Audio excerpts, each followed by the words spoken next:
ناظرین کی خدمت میں سلام و آداب۔ آپ دیکھ رہے ہیں وائس آف لداخ۔ آج بدھ ہے دسمبر کی 10 اور جمادی الاخر کے 18 تاریخ۔ آج کی تازہ ترین خبروں کو لے کر میں سعید ہاشم رضوی حاضر۔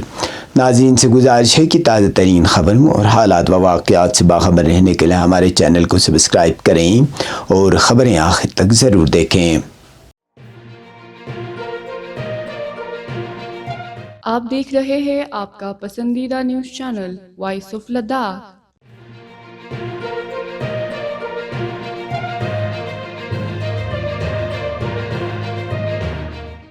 ضلع انتظامیہ نے محکمہ تعلیم کے لیے نئی ٹرانسفر پالیسی لاگو کرنے سے قبل سرکاری اسکولوں میں تعلیمی معیار اور طلبہ کی پیش رفت کا جائزہ لینے کے لیے تھرڈ پارٹی اسسمنٹ کا ایک خصوصی ٹیسٹ امتحان منعقد کیا ہے۔ یہ امتحان کل جمعرات 11 دسمبر کو ضلع بھر کے تمام سرکاری اسکولوں میں بیک وقت ہوگا۔ اس سلسلے میں لداخ خود مختار پہاڑی ترقیاتی کونسل کرگل کے سربراہ ڈاکٹر جعفر آخون کی صدارت میں ایک اہم میٹنگ میں حتمی تیاریوں اور طریقہ کار کا جائزہ لیا گیا۔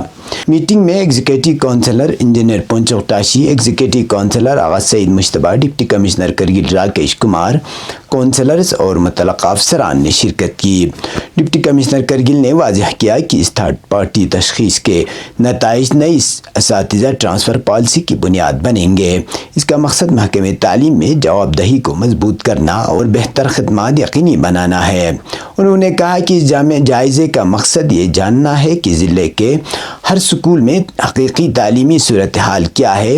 چیف ایگزیکٹو کونسلر ڈاکٹر آخون نے نئی ٹرانسفر پالیسی کو ایک تاریخی قدم قرار دیتے ہوئے یقین دلایا کہ پورا عمل مکمل طور پر شفاف، منصفانہ اور میرٹ پر مبنی ہوگا۔ انہوں نے کہا کہ اس کا مقصد طلبہ اور اساتذہ دونوں کے مفاد میں تعلیمی معیار میں بہتری لانا ہے۔ انہوں نے ضلع انتظامیہ اور تمام کونسلرز کے تعاون کی تعریف کی جن کی کاوشوں سے یہ اہم پالیسی مرتب ہو سکی۔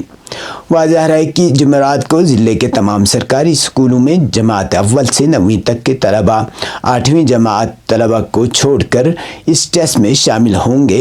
جماعت پنجم تا 9ویں کے طلبہ کے لیے OMR شیٹ پر مبنی امتحان ہوگا، جبکہ جماعت اول تا 4ویں کے بچوں کا پرچہ MCQ کی شکل میں ہوگا۔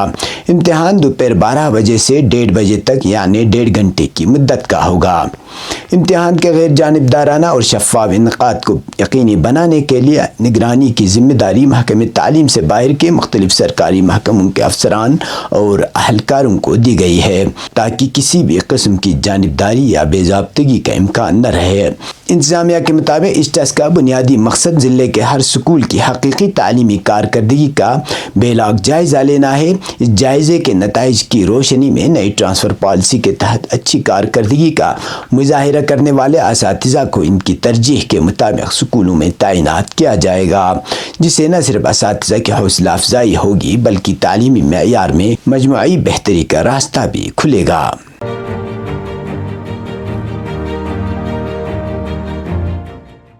مرکزی وزارت سیاحت نے لداخ میں پائیدار سیاحت کو فروغ دینے کے لیے 3 بڑے منصوبوں کی منظوری دی ہے۔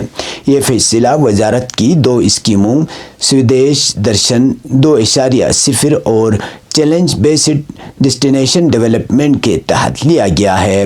وزارت کی جانب سے لوک سبھا میں پیش کیے گئے اعداد و شمار کے مطابق سویش درشن 2.0 کے تحت لداخ کے 2 منصوبے منظور کیے گئے ہیں، جبکہ CBDD اسکیم کے تحت ایک اضافی منصوبے کو منظوری ملی ہے۔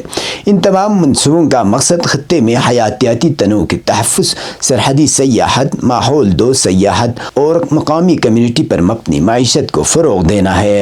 منظور شدہ منصوبوں میں لیہ میں بائیو ڈائیورسٹی پارک، کرگل کے ہندرمان گاؤں میں سہولیات کی ترقی اور دراس مشکو کو ایک پائیدار سیاحتی مرکز کے طور پر ترقی دینا شامل ہیں۔ ان منصوبوں پر کل تقریباً 45 کروڑ روپے لاگت آئے گی۔ وزارت کے مطابق ان اقدامات کا مقصد خطے میں ماحول دوست سیاحت، سرحدی سیاحت اور مقامی کمیونٹی پر مبنی معیشت کو فروغ دینا ہے۔ یہ منصوبے لداخ انتظامیہ کے ذریعے نافذ کیے جائیں گے اور وزارت ان کی پیش رفت کی نگرانی کرے گی۔ یہ سرمایہ کاری مرکزی حکومت کے اس عزم کا حصہ ہے کہ لداخ کو ایک اہم پائیدار سیاحتی مقام کے طور پر ترقی دی جائے اور مقامی لوگوں کے لیے معاشی مواقع پیدا ہوں۔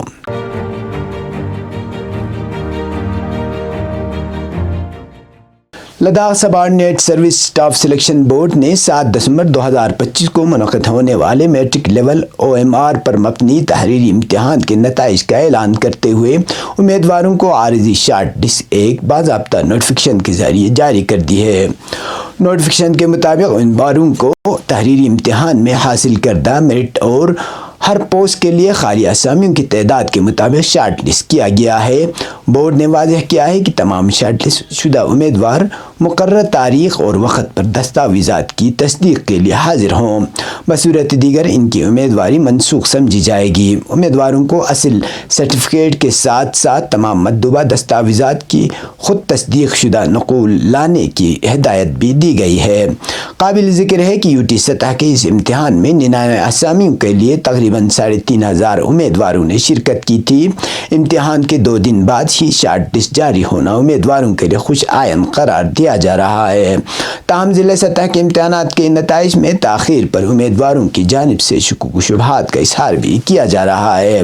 خیال رہے کہ کرگل ضلع میں 12ویں جماعت کا امتحان 23 نومبر جبکہ میٹرک سطح کا امتحان 30 نومبر کو منعقد ہوا تھا، جن کے نتائج ابھی تک جاری نہیں کیے گئے ہیں۔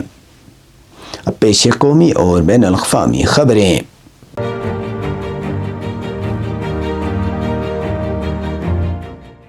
جنوبی کشمیر کے ضلع پلوامہ کے اونتی پورہ علاقے میں all India institute of medical science کی تعمیر تیزی کے ساتھ جاری ہے، جو مستقبل میں صحت اور طبی تعلیم کا ایک بڑا مرکز بننے جا رہا ہے۔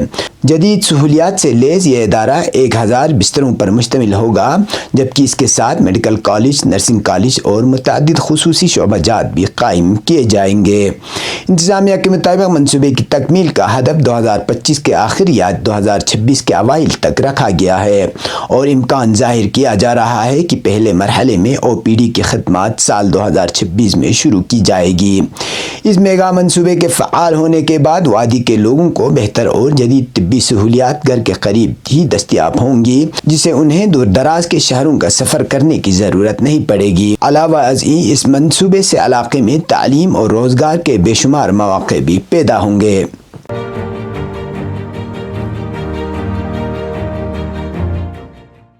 حزب اختلاف کے رہنما راہل گاندھی نے ایوان زیرین لوک سبھا میں انتخابی اصلاحات پر بحث میں حصہ لیتے ہوئے ووٹ چوری کو موجودہ وقت کا سب سے بڑا ملک دشمن عمل قرار دیا ہے۔ میڈیا کے مطابق لوک سبھا میں حزب اختلاف کے رہنما راہل گاندھی نے آج ایوان زیرین میں انتخابی اصلاحات پر بحث میں حصہ لیتے ہوئے ووٹ چوری کو موجودہ وقت کا سب سے بڑا ملک دشمن عمل قرار دیا ہے۔ انہوں نے مرکز کی مودی حکومت اور الیکشن کمیشن کو ہدف تنقید بنایا۔ راہل گاندھی نے اپنی تقریر کے دوران برسر اقتدار طبقے کی طرف اشارہ کرتے ہوئے ان پر ووٹ چوری کا سنگین الزام عائد کیا اور کہا کہ جو لوگ سامنے والے صف میں بیٹھے ہیں وہ ایک ملک دشمن عمل انجام دے رہے ہیں۔ اپنی تقریر کے دوران راہل گاندھی نے ناتھورام گوڈسے کے ذریعے مہاتما گاندھی کو قتل کیے جانے کا بھی ذکر کیا۔ انہوں نے کہا کہ ناتھورام گوڈسے نے ہمارے بابا قوم کا قتل کر دیا۔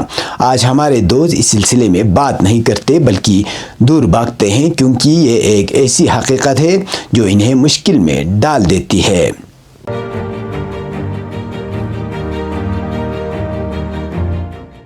حماس کے رہنما خالد مشعل نے واضح کیا ہے کہ غزہ کی پٹی کا انتظام صرف اور صرف فلسطینیوں کے ہاتھ میں ہونا چاہیے اور اس حوالے سے کوئی بھی فیصلہ صرف فلسطینی عوام کو ہی کرنا ہے۔ اسلامی تحریک حماس کے بیرون ملک سربراہ خالد مشعل نے الجزیرہ TV چینل کے ساتھ ایک خصوصی انٹرویو میں کہا ہے کہ غزہ کی پٹی کا انتظام سنبھالنے کا فیصلہ صرف فلسطینی عوام کو ہی کرنا چاہیے۔ حماس کے سربراہ خالد مشعل نے کہا کہ غزہ کو امداد کی فراہمی ایک انتہائی ضروری امر ہے اور تحریک کی قیادت اسی کے حصول کے لیے کوشاں ہے۔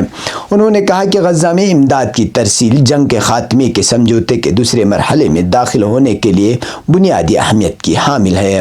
حماس کے سربراہ نے اس بات پر زور دیا کہ حقیقی خطرہ اسرائیلی حکومت کی طرف سے ہے، نہ کہ غزہ کی طرف سے۔ انہوں نے مزید کہا کہ غزہ کا انتظام و انصرام فلسطینیوں کے ہاتھ میں ہونا چاہیے اور انہیں ہی غزہ سے متعلق فیصلے کرنے کا اختیار حاصل ہے۔ یہ تھی اب تک کی خبریں، اس کے ساتھ مجھے اور میرے ساتھیوں کو دیجیے اجازت۔ اللہ حافظ۔